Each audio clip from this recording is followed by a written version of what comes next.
السلام علیکم ویورز، کیسے ہیں آپ سب؟ امید کرتی ہوں آپ سب خیریت سے ہوں گے۔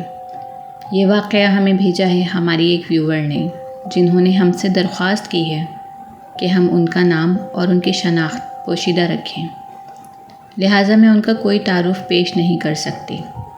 تو آئیے سنتے ہیں ان کی آپ بیتی انہی کے الفاظ میں۔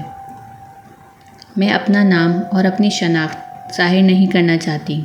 میں نہیں چاہتی کہ یہ کہانی سننے کے بعد میرے گھر والے میری اس حرکت کی وجہ سے اس کی سزا بھگتیں۔ یہ کہانی میری خالہ کی ہے، اور اگر آپ کمزور دل کے مالک ہیں یا آپ کو وہم وسوسے بہت آتے ہیں تو میں آپ سے گزارش کرتی ہوں کہ مکمل کہانی مت سنیے گا، اور اگر آپ اپنی ذمہ داری پر سنتے ہیں تو میں آپ کو خوش آمدید کہتی ہوں۔ یہ تب کی بات ہے جب میری خالہ 8 سال کی تھیں۔ ان کا نام نسرین ہے، کیونکہ ایسے ماحول میں پرورش پائی جہاں ارد گرد بہت سارے درخت تھے، خصوصاً برگد اور پیپل کے، اس لیے انہیں پرانے درختوں سے بہت پیار تھا۔ ان کی عادت تھی چڑھتی ہوئی دوپہر اور ڈھلتے ہوئے سورج کے وقت وہ لازماً کسی نہ کسی پرانے درخت کے نیچے بیٹھ جاتی تھیں۔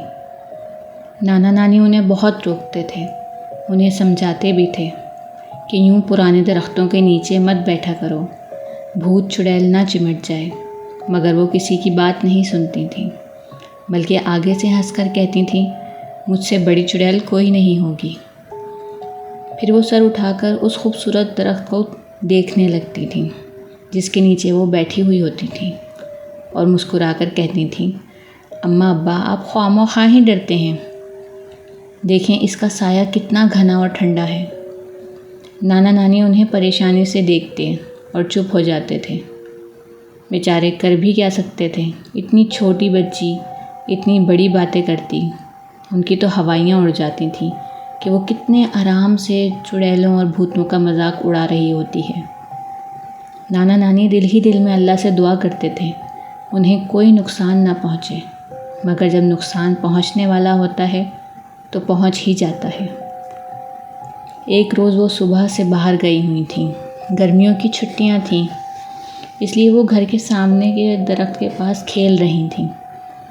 جب کھانے کا وقت ہو گیا تو نانی کو فکر ہونے لگی کہ وہ ابھی تک گھر کیوں نہیں آئیں، مگر اس سے پہلے کہ نانی کسی کو ان کے پیچھے بھیجتی، خالہ خود ہی دوپہر میں گھر آ گئیں۔ خالہ کی عادت تھی کہ وہ جب بھی گھر میں داخل ہوتی تو زور سے سلام کرتی اور پھر ہنستی ہوئی نانا نانی سے لاڈ کرنے لگتی، مگر اس دوپہر جب وہ گھر آئیں تو وہ بہت بدلی بدلی لگ رہی تھیں۔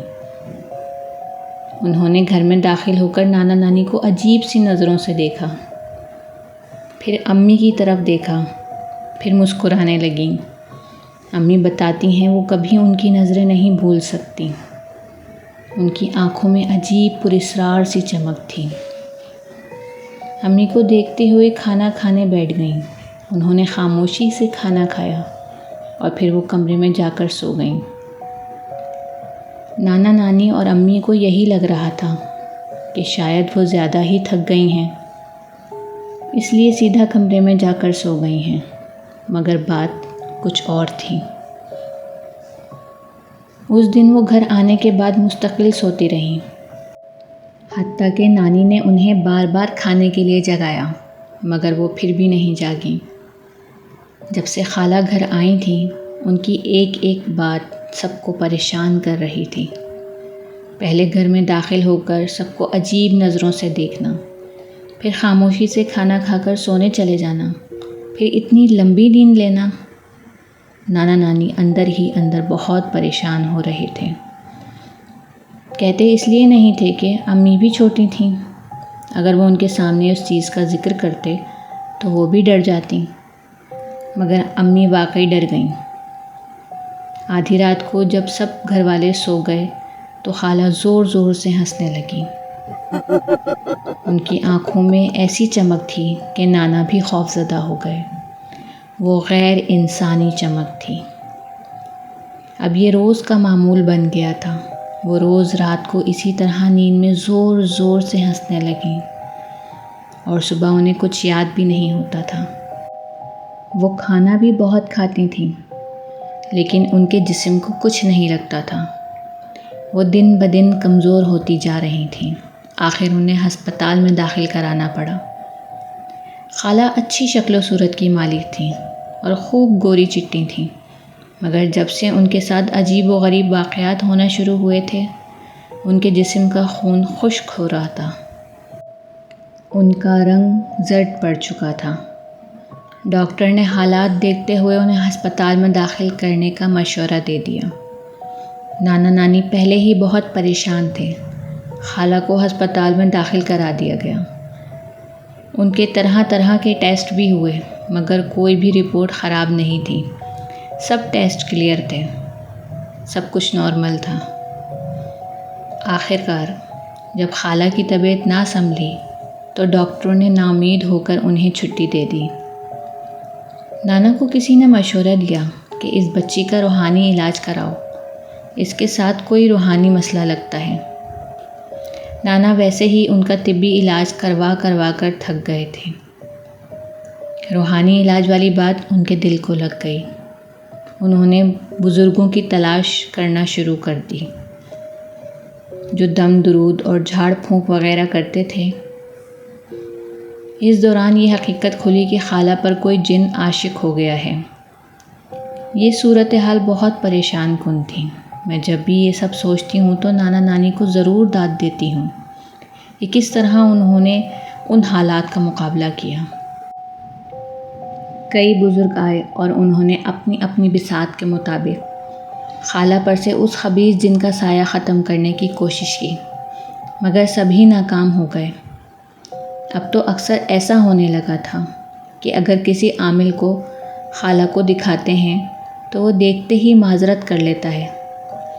سبھی یہ کہنے لگے تھے کہ یہ کیس ان کے بس کا نہیں ہے۔ اس دوران کچھ ڈھونگی بھی ملے جنہوں نے دعوے کیے کہ وہ انہیں ٹھیک کر دیں گے، مگر وہ سب پیسے لے کر غائب ہو جاتے تھے۔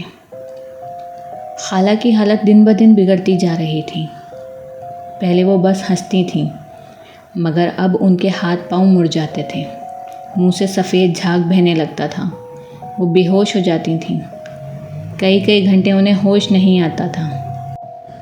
پھر کسی جاننے والے نے بتایا کہ ہمارے علاقے میں ہی ایک پادری ہے جس کے ہاتھ میں اللہ نے بہت شفا رکھی ہے۔ وہ جھاڑ پھونک کر کے بھوت پریت کا علاج کرتا ہے۔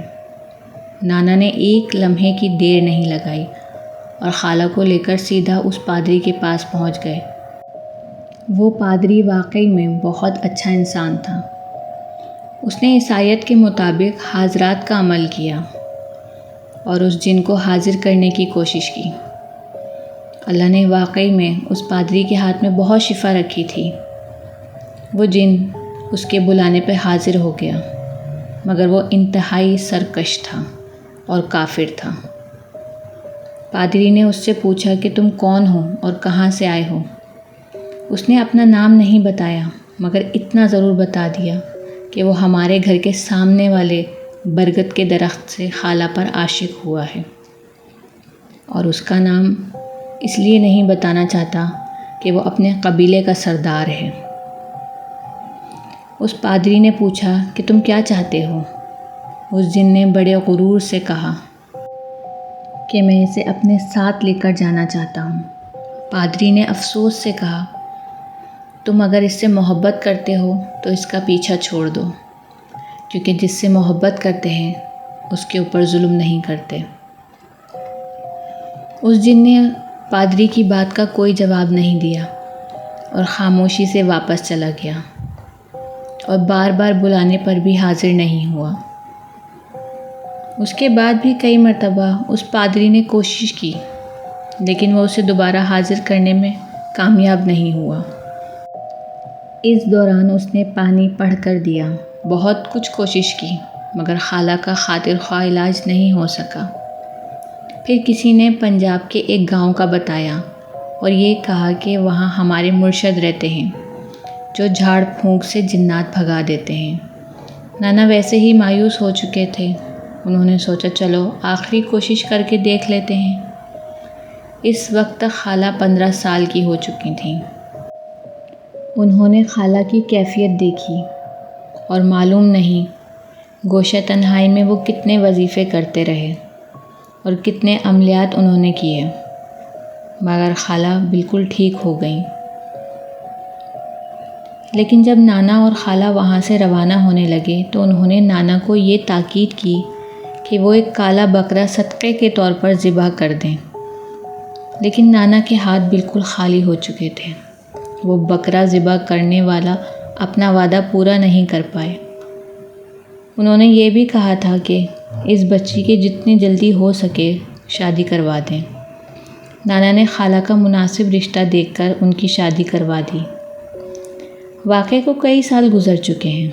خالہ خود بال بچوں والی ہو گئی ہیں، لیکن اب بھی جب ان کو کبھی غصہ آتا ہے تو ان کی آواز بدل جاتی ہے اور آنکھیں غیر معمولی طور پر چمکنے لگتی ہیں۔ صرف یہی نہیں، اس جن کے اثرات ان کے بیٹے میں بھی منتقل ہوئے ہیں۔ وہ بھی جب غصہ کرتا ہے تو اس کے منہ سے سفید جھاگ بہنے لگتا ہے اور اس کی آنکھیں بدل سی جاتی ہیں۔ ہم میں سے کوئی بھی اس سے آنکھ ملانے کی جرات نہیں کر پاتا۔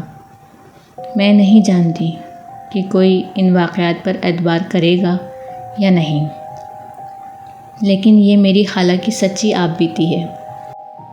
آخر میں آپ سب سے یہ گزارش کروں گی کہ میری خالہ کے لیے بہت دعا کیجیے گا۔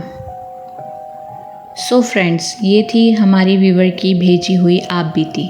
اگر آپ کے ساتھ بھی کوئی خوفناک واقعہ پیش آیا ہے یا آپ کسی خوفناک واقعے کے چشمدید گواہ رہ چکے ہیں تو لکھ بھیجیے ہمیں اپنی داستان ڈسکرپشن میں موجود ای میل پر۔